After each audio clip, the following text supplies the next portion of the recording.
Yun, what's up mga mandirigma? Yan, bali may unit tayo dito, Mazda BT50 2018 model. Low power. Ang issue nito, umiilaw yung kanyang traction control and nagbi-blink yung powertrain. At low power yung sasakyan.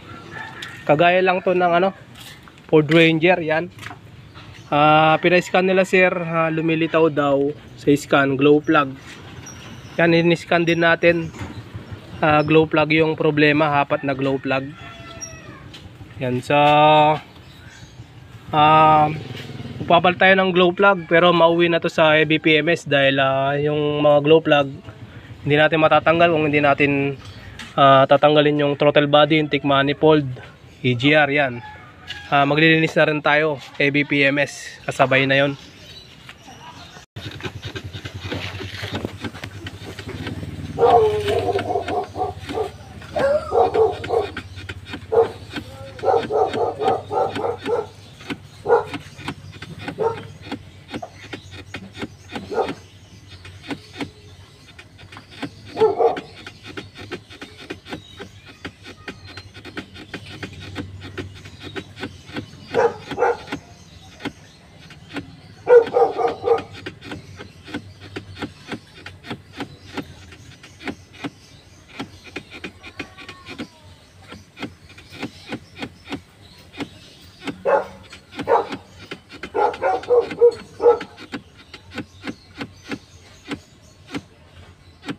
Dami na lang lumitaw. 21.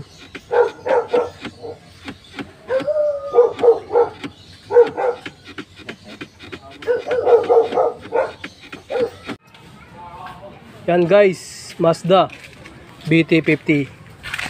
Nagpalit tayo ng mga glow plug.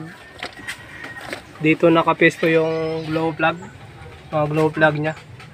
Nagtanggal na rin tayo ng intake manifold, nauwi na rin sa ABPMS. Intake manifold, throttle body, EGR, EGR pipe, intake port. Yan. At magpapalit tayo ng fuel filter, coolant flushing. Ito yung mga nya, pyesa nya. Intake manifold, EGR valve, EGR actuator, tapos throttle body, kanyang EGR pipe.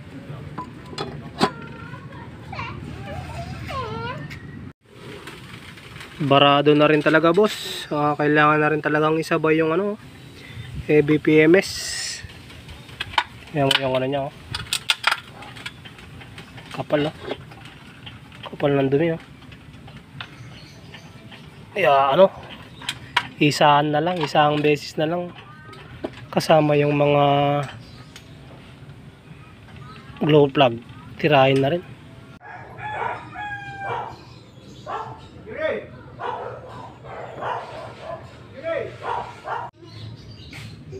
Grabe rin talaga yung nya sir, yung sa fuel filter latak yung laman sobrang dumi ng diesel. Isa rin to sa problema o power.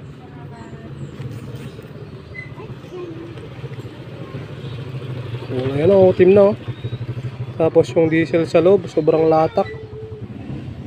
Pinlasing ko na rin yung diesel, marumi yung unang labas para malinis.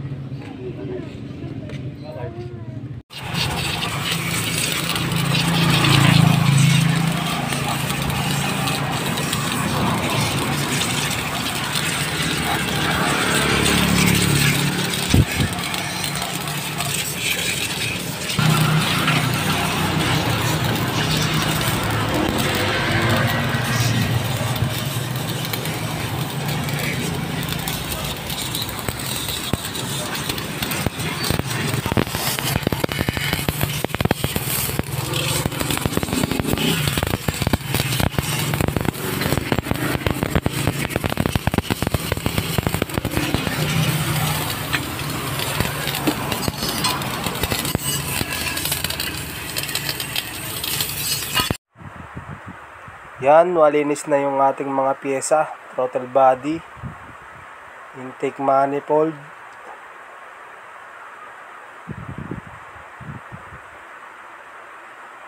EGR pipe, EGR valve,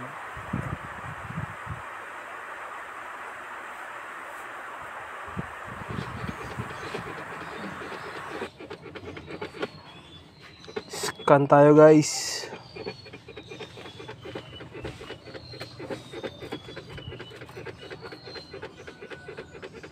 May trouble code.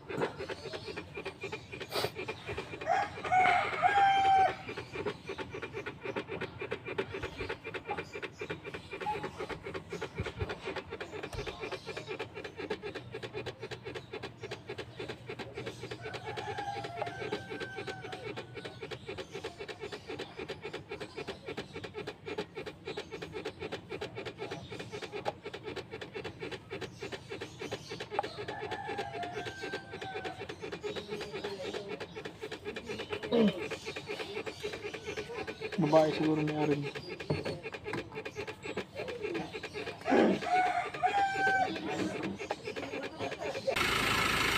Yun, another project done. Mazda BT50 2018 model, Ford Ranger, Ford Everest 2.2 engine. Palit tayo ng glow plug. Nagano tayo, heavy PMS, intake manifold, throttle body, EGR pipe, intake port, map sensor, fuel filter. Nag-coolant flashing tayo at maraming trouble codes. Nag-scan tayo, maraming error, maraming trouble code.